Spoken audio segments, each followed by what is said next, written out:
Here we are at the beginning of October 1915. You see what's happened in general. We had a lot of casualties. They've already been accounted for. The national wills are fairly low. And Germany both fell into the instability zone. The Russian government fell again. Let's take a look at what's going on, though. Like I said, the casualties, especially on the East Front, were horrible during this period. We've got a major German breakthrough that occurred on that Lodz offensive. They've seized a bit of Poland there. They did not quite win a great victory yet. It's probably going to happen next turn, which will halt the Russian offensive. The Russian offensive is ground to something of a standstill, but the casualties on the Austrian front for the Austrians have been horrible. Both Russia and Austria took great losses. Over here, looking again from the Russian side, the Turks continue their advance. They're moving towards Azerbaijan. Pretty much that whole Armenian front is collapsing for Russia. Yudenich, or Yudenov, I don't remember, is losing greatly. Enver Pasha is doing much better than historically. Looking a little further into the Turkish side, British advances slightly along the river. They stopped. They didn't try to continue here. They couldn't do the gang up on Central Powers. There's a limit to how many attacks can be done on Central Powers, and if one fails, then you can't keep continuing. Over in the Balkan front, the Bulgarians took some pretty heavy losses here, and they're beginning to look a lot more questionable. That's not too clear from the units because there's the dummy units, but there once was a much larger Bulgarian army, and it's been weakened significantly. Likewise, though, the Serbs aren't in great shape, but the Brits are, and neither the Turks nor the Greeks did much in that area. The revolution's still going on over in the Bosnia area. The Austrians weren't able to do anything about that. The West Front, France is still halted. The Swiss tried charging again and lost some more of their force that way. There's not a lot that they can hope to do, but by attrition they did prevent a German attack on the French in the Alps, which is kind of cool. And the losses. This is the point in the game where the losses have added up over the year to such an extent that nobody's really able to do much. Not that they were doing much before, because they didn't want this to be accelerated, but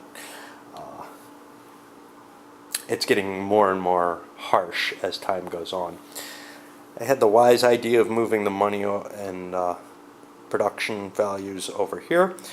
Still got we got a new revolt over in Morocco. We still have a Russian revolt back in Kazakhstan.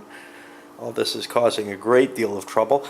The African front, Cameroon, is almost completely taken. And South Africa, of course, fell. The Allied troops tried to march from East Africa, but the German African troops have such an advantage in this game. I think it's a little more than is historically applicable, but gotta give them something.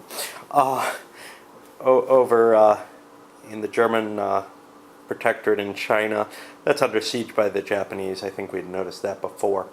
There's definitely a possibility of a threat coming about due to this Turkish attack. That it's making India somewhat at risk, and the Brits may have to deploy some forces there to defend it. We have, let me think.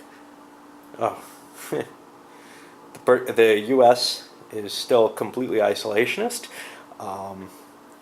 The Brits managed to get the blockade on the neutrals going, which upset the U.S. and most of the remaining European countries. Germans started submarine warfare. That didn't have too much of a negative effect on their side.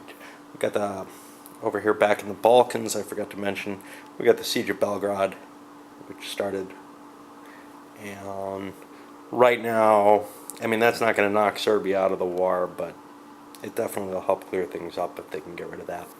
Uh, Diplomatically, the biggest effort everybody's making is on Romania.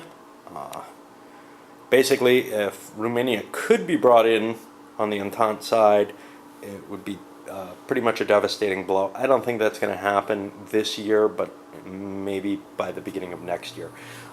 We've got heavy bombardments going on, and we've got the gas warfare, of course.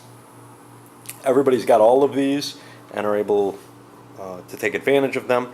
Tanks are beginning to be produced both by France and now by Germany as well. Not sure if there's anything else.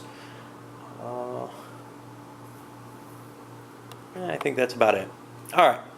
So sorry for the long delay, but it was over in Belgium. Notably out of the war at this point. Saw a lot of nice castles, some World War I sites. Had a lot of fun there. All right. Hope to see you soon. But we may just be pushing on, depending on how the weather is, I may just push through to the winter interphase if there's no more fighting going on. All right.